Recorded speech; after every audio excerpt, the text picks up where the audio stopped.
আমসত্ত্ব ঘরে কীভাবে বানাই আমি বড় ভিডিওটা তোমাদের দেখার জন্য সুবিধার্থে ছোট করে দিলাম। আমগুলো টুকরো টুকরো করে কেটে ধুয়ে নিয়েছি, ধুয়ে একটু সিদ্ধ করে নিয়েছি। সিদ্ধ করে আমি এগুলোর পিউরিটা বের করে নিব একটা চালনি দিয়ে।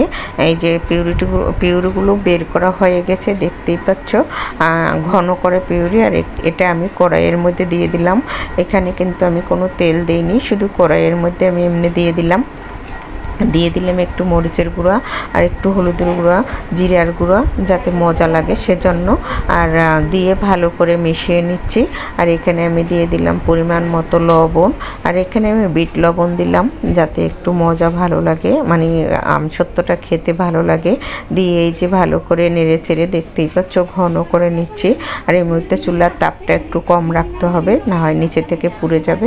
এই যে ভালো করে নেড়ে চেড়ে এটাকে আমি ঘন করে একটা বড় থালিতে এই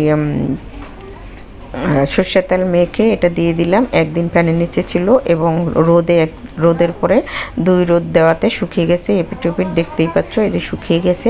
এখন আমি টুকরা টুকরা করে কেটে নিলাম। আর কেটে আমি বটে এগুলো ফ্রিজে রেখে দেবো। ফ্রিজে রাখলে অনেক দিন থাকে। তো আমার ভিডিওটা কেমন লাগলো তোমরা সবাই জানাবে। আমি বড় ভিডিওর থেকে ছোট ভিডিও করে দিলাম, আশা করি তোমরা সবাই দেখবে। সকলকে